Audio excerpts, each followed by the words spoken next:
diagnosed with sickle cell, and I think it was like on my birthday, on my birthday, and there was supposed to be pictures and like a mini party for clocking 1 year old.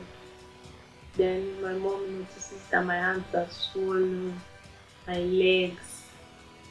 So that what's happening? Like it's been like a couple of days that my hands have been swollen, and I was not really so happy because I was just like, okay, I don't know, I don't know, I can't remember if I was sick, but I sure know that my hands were swollen and my legs were swollen.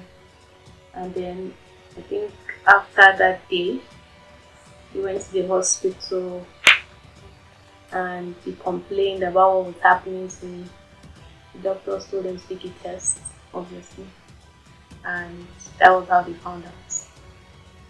At first, when they told them, okay, your daughter has, like, according to what my mom tells me, like, when they told her that your daughter has sickle cell disease, she was like, what is sickle cell? They are both like, I want sickle cell.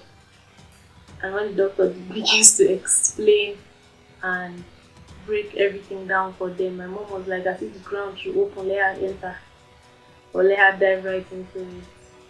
And she was like, yeah. So that was how she found out. Basically, growing up, I'm actually I'm a stubborn person. So all the things they say don't do, I find ways to do it. So basically, my relationship with my friends and my siblings did not change. We still used to do all the rough plays and all that. But the times I fall sick, that is evident, okay, I cannot play again, so I'm indoors. And I was actually quite protected. Don't do this, don't do that, don't do this. The normal don't do's and do that. The normal do's and don'ts. Yes. And basically that was it. Growing up, like during my secondary school, yes, I can actually remember most of those ones. There were times I couldn't go to school, and there were times I'll be admitted for like 2 weeks. I guess I noticed that there was a pattern. I used to always be in the hospital for like 2 weeks. Once it's 2 weeks, I'm out. Then after a while again, 2 weeks, you're in. After a while, you're out. And you're in the ICU, basically. That's the intensive care unit, where they have to like check up on you back to back and put you under observation as a child. So basically, it's just the basic thing is that there's just this level of going in and coming out of the hospital. So for every time maybe there's an excursion or something, you might miss it, or you might miss classes. But then nobody cared about that though. It's just that you should get better. That is it. Growing up, I've always liked to write, and I've actually been a fan of English language. So basically, I used to like write a lot. And when my mom saw that, okay, this girl really likes to write and all that, when it was time for, and there used to be this my teacher that I really liked. She was my English teacher, so basically she was like part of a motivation to why I studied what I wanted to study in university, which is English language. And yep, I am enjoying it. The most difficult part living with sickle cell is the fact that there's so many things I want to do. Like, my dreams are bigger than my strength, and sometimes I push myself too much that I get to break down, or there are things that I shouldn't be doing, obviously, but because of how much I want to achieve, I do not like to like sit down and watch life pass by. I want to do everything basically. Like, I want to do everything that I see people doing. I want to explore. I want to go to places. I want to do this. I want to do that. I want to do so much more. And having to live with this disease is like, there's a limit to how much you can go. You cannot overstress, you cannot overthink, you cannot overwork yourself, and you cannot over do anything. Everything has to be minimal, not even moderate at this point. It's not like you're meeting them at, it's not like you're meeting sickle cell in the middle. It has to be like at the tip. You have to be moderate with how you are carrying yourself and how you are doing your stuff and how you are planning your life and all that. So there's always this thing that is holding you back. And that's the most difficult part that I have had to live with, even up till now. Growing up, there's been a lot of myths about sickle cell. The ones that they say, once you're 20, you overcome sickle cell, you won't be having crisis as much as you were having it back then. Some people be like there was this interview, there was one man on the TV that I can vividly remember. He was like, oh, sickle cell, having sickle cell children is a waste of time because it's just like you pouring things into the child, and at the end of the day, the child doesn't give any result and it just ends up dying. It goes on and on, to be honest. And there's always the stereotype too that we have to live in. And there was actually like a reality check that came up in between yesterday and today. And it has had me thinking about all these things that people get to say and how they act in front of you. There are questions like, why is your eyes yellow? Why are you so thin? Are you not eating well? All those things, like, it gets tiring. It's just that I'm lucky enough that I do not get asked those questions as I'm growing. But while growing up, I used to have very bulgy eyes, and they were yellow. Yes, very yellow. And when I go out, they'd be like, do your eyes like this. Do your eyes like this. Don't let them see the color of your eyes. And once they see it, they start to ask, what is wrong with you? Are you okay? Are you sure you're okay?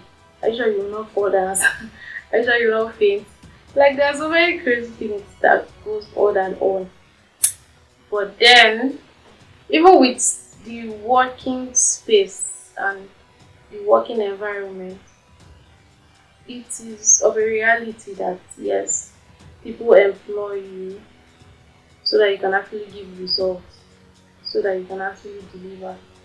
But what about the times that you cannot deliver or you do not have that strength to give what's like, I don't know, to give what they are expecting you for you to live up to? What if at that point you cannot give what they are expecting you to give? Would you come up with excuses, or would you be able to deliver even though you are in a very low state? Like, I don't know, it's just depressing. I actually do not have I have no words for them because it's just ignorance on their part.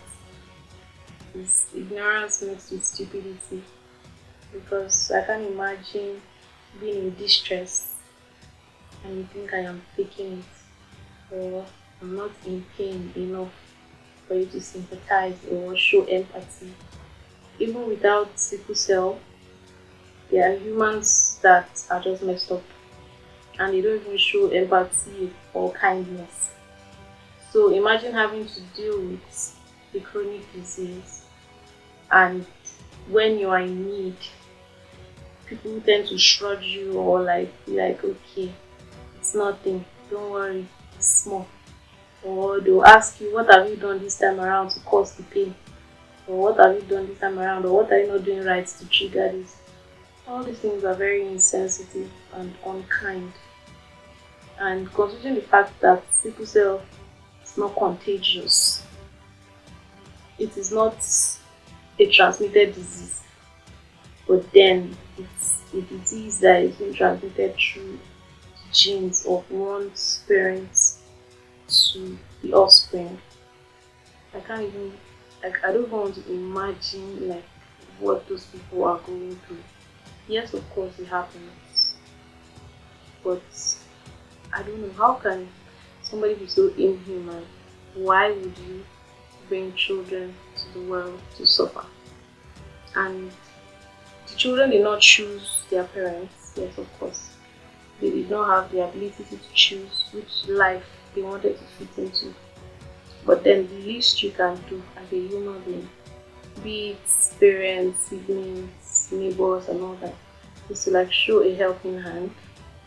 People basically just get married without the knowledge of all these things, which results to having to give birth to children that are handicapped in one way or the other.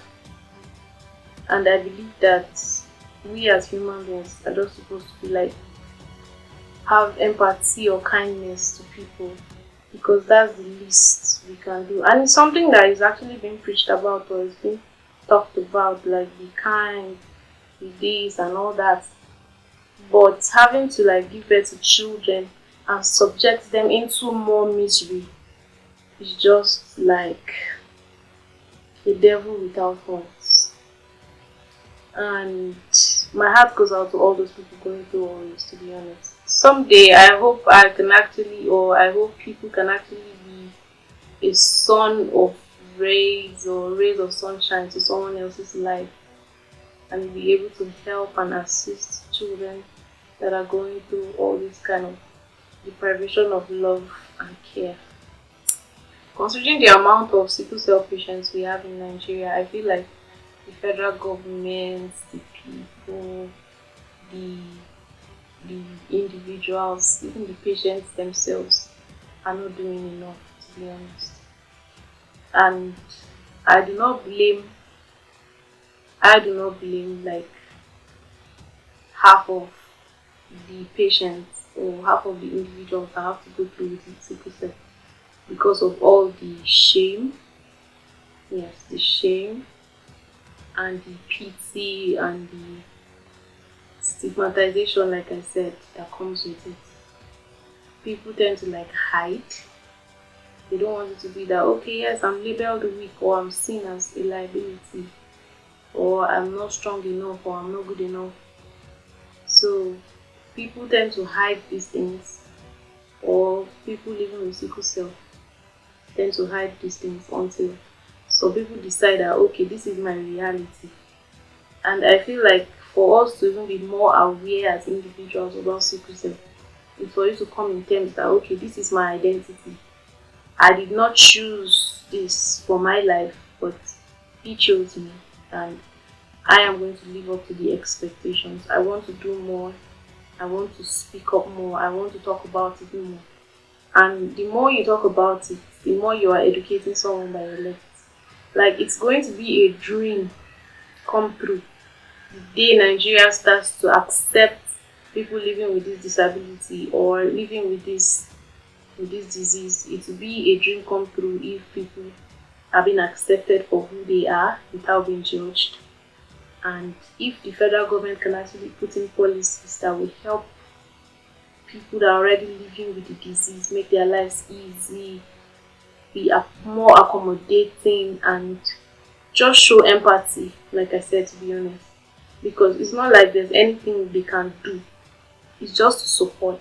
It's just for them to show support and be there. And I feel like people that have family or friends with sickle cell too should actually join hands and become advocates, so that the world would understand that, okay, oh, this is a disease that we actually need to eradicate. And by eradicating it, it actually would start with the government.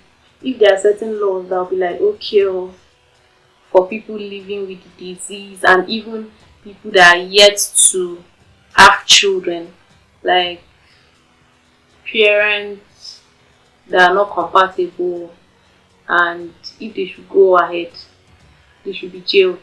There should be consequences for their actions. And I can't wait for that day it will actually become reality. I come from a family of 6. I have 4 siblings, and I am the only one with sickle cell. They're kind of lucky too. My parents are kind of lucky. So I'm the only one that has sickle cell disease, and I'm the second born. actually, and I'm the only one that has had to deal with sickle cell disease. My parents are kind of lucky though, so yeah, that's it. When it comes to relationships for me in person, um, I've not really been so lucky with men because they're so stupid sometimes. But then I've had a couple and they went great until they ended sorrowful.